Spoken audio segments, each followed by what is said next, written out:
Hi everyone. So you hear a lot about how we do big bulk cooking and we cook really large meals for our family. Or I cook really large meals for our family. Yeah, I don't really cook no large. Aaron, not so much. And today I want to share with you the reasons why we do this and why this might be a helpful addition to your family and ways you can incorporate that. But before we get started into that, let me introduce ourselves if you're new to our channel. I'm Julia, Aaron's behind the camera, and we are the Canny Couple. We are a small homestead family in rural Virginia that work every single day to merge homesteading and frugality. And if you're new to our channel, you might not know that when we first started homesteading, we weren't really being frugal homesteaders. We were Right. frugal, Except in the homesteading except area. in the homesteading area. We weren't really applying those principles.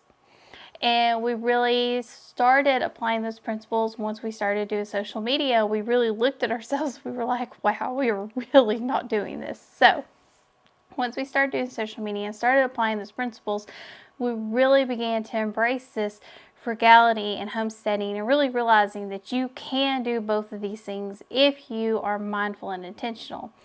And I want to talk about embracing bulk cooking and ways you can do this and how it can help your family and be impactful for you, because it has been impactful for my family. Now, I know it doesn't work for everybody's situation the way we do it. And this is a two-part series, so today I want to talk about why. And in the next episode, we're going to talk about how. Easy ways that you can implement it, easy tools that can help you implement it, ways to get you in and out of the kitchen fast. Because that is key here. In and out of the kitchen fast. And this is why we originally, Joey was, when we first, I was going to do the traditional thing. every day, different something. And this is what you're used to from Yep, most families. most family before. And I will say, I was like, I can eat leftovers. Why don't you fix one big meal that'll last the week? Because everybody... I looked at it from a time perspective. He did. He looked at it from a time perspective. Everybody assumes in my family that this was Julia bulldozing Aaron. It was the opposite. It's the opposite. I did not bulldoze Aaron into this. Aaron kind of said, how about you fix leftovers for the week? And we kind of embraced it. It sort of changed our lives.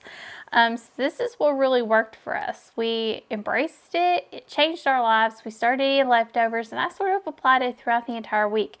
Not only did it change our lives, it also really helped our grocery budget. It really does, especially if you're really watching what you're buying.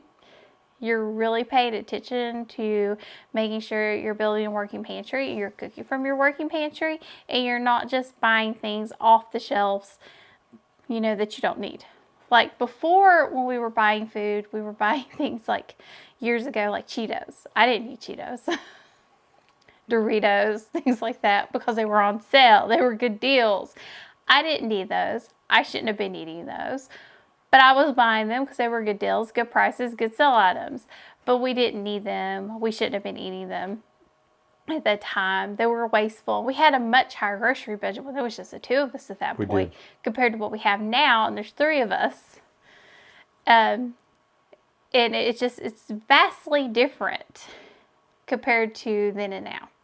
Vastly different. So, but I was going to do the traditional thing, but we embraced it. It made sense for our family. And as we've grown through this journey, I've embraced the meal prep dishes. Now, I will tell you, I don't do it every single week.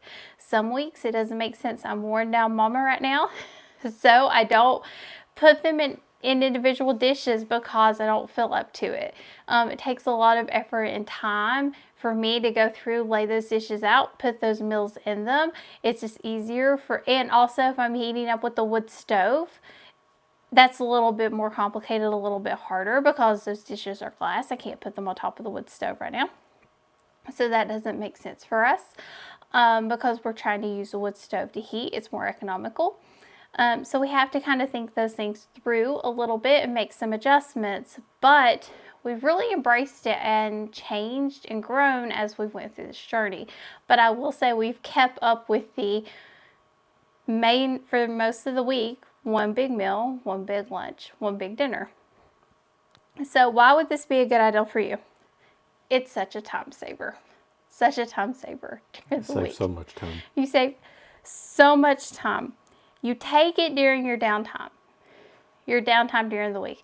So I understand you want your downtime to rest and relax. I get this. But instead of taking your evenings after you get home from work, or you get home from picking up your kids from school, from practice, you're trying to rush to get dinner on the table, take your Sunday afternoon, your Saturday afternoon, and you get all this stuff done, you're done. You're done. At least get it prepped. Get it prepped and ready to go. And you are finished.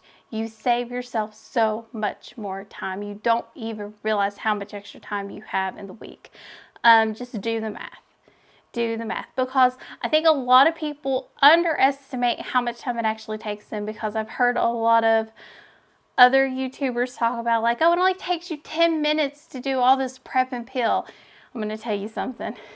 I've been in the kitchen for a very, very long time. I'm pretty good at my prep. I'm pretty good. I'm pretty quick. I can do a lot of prep work. It takes me a lot longer than 10 minutes to do my prep. It takes a lot longer than 10 minutes to do prep. It takes probably closer to an hour to 2 hours, depending on what I'm doing. If I'm peeling a lot of apples or tomatoes, or if I'm working through potatoes for canning or things like that, or anything, it takes a lot longer than you would actually realize. If I'm peeling a batch of potatoes for canning, like sweet potatoes, I timed myself, it took me 45 minutes. Now, it doesn't seem like that long of a time, but that's 45 minutes. So if you're doing a batch of sweet potatoes for a meal, that's an extra 15 minutes that you're adding, plus you're doing other items that you need to add into there. So say you're doing sweet potatoes, you're doing carrots, you're doing other potatoes, you're doing butternut squash, or any of the other items that you need to add onto your list. All that time adds up. Do it during your downtime. I know you want to rest. We all want to rest. But taking that time now gives you more time to rest in the week when you are really, really tired. So use your downtime. Make that time for yourself. It is important. It will give you more time during the week. Knock it out. Exhaustion and burnout are a real thing. We are seeing this so much now. And I think we're seeing it so much now because of our phones. I really do. I think phones, social media, all of this is one of the reasons you see, I think it's the reason you see it so much more. Because not only do you have access to see it more, but now you are told that you have so much more you have to do. So I asked Darren the other day, I said, do you ever remember your mama having to wash your mattress, steam your mattress, like every month? He's like, no. I'm like, I know, right? But apparently that's the thing, because they have mattress steamers. I didn't, it's new to me. I didn't know that was a thing, but apparently it is. So they keep adding new things that we're supposed to do. We're supposed to buy. We're supposed to add on to our list of things that we have to get done in a week, in a day, in a month. And that is adding to our mental and physical load, plus our work, plus our kids, plus our animals, plus our homesteads, plus everything else that we need to get done in a day. We are mentally and physically exhausted. So I want to take cooking off of my plate. I need more time for canning. I need more time to make sure I am prioritizing keeping my freezers emptied out. So if we have a power outage, I don't have to stress about my freezer downstairs not having electricity to it.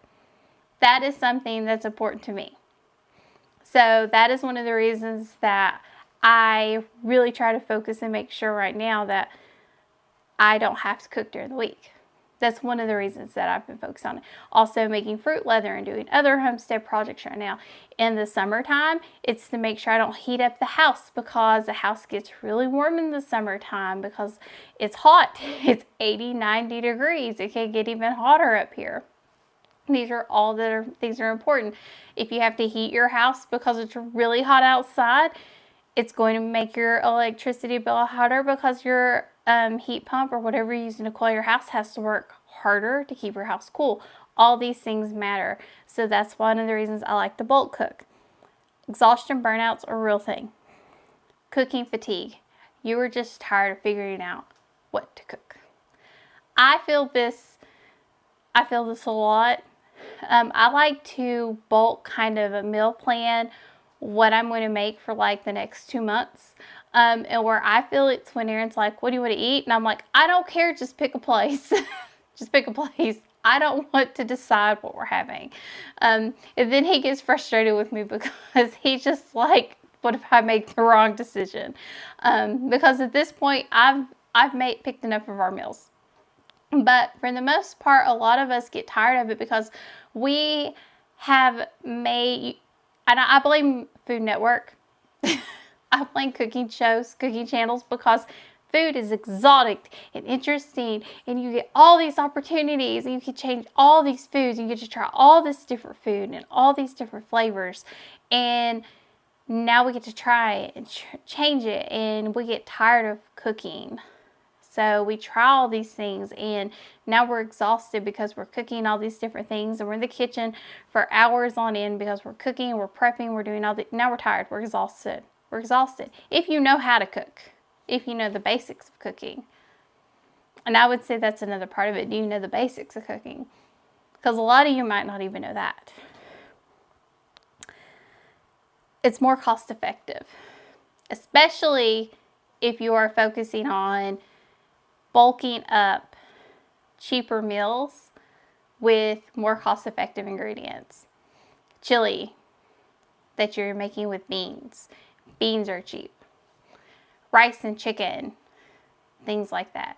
Things that you can make great big meals out of, that you could put in your freezer or in your canner, whatever you're doing, however you want to do it. Great big meals that you can make in bulk and put away for you know, a rainy day or a later weekday, whenever you know you're going to be busy and you know you need to pull it out. At breakfast, whatever it is, an oatmeal, you need to yank that meal out.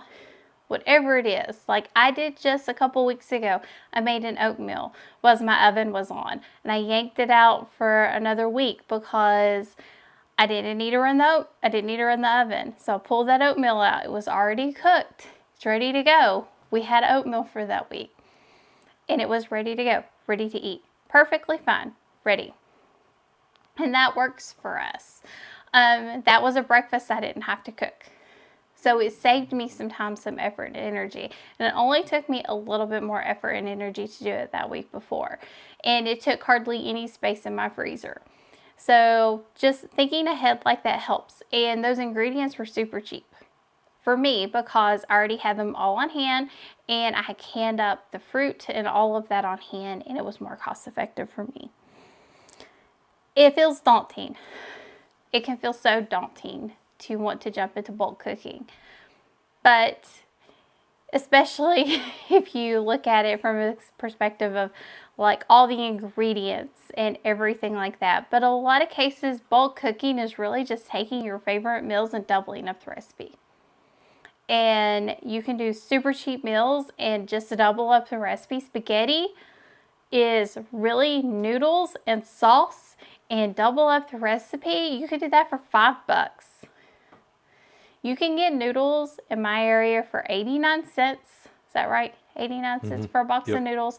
You can get pasta sauce for 88 cents. One box of noodles, one box of pasta, 88, 89. Multiply them, cook them both, throw them both in a pot. You can have one now, one later. There you go. You've doubled it up. Cook them both at the same time. Put one in the freezer. You've made a meal for the freezer. So you could bulk cook that way. Because I do know eating the way we eat, where we eat a meal for the entire week, doesn't work for everybody. So next week we want to talk about how you can bulk cook to work for your family in different ways, because we do know meal prep, meal planning does not work for everybody. Completely get it. How we eat every week doesn't work for everybody. It works for us, but it doesn't work for all families every single time. So we will talk about what might work for you, some strategies and some tools that could help you get in and out of the kitchen super fast. But before we leave, we would really appreciate it if you would hit the like and subscribe button. Check out all of other content on our link tree. And you have anything else said? No. And As always, thank you for joining us on the Canny Couple, where we work hard to live simple and enjoy life. Have a wonderful day.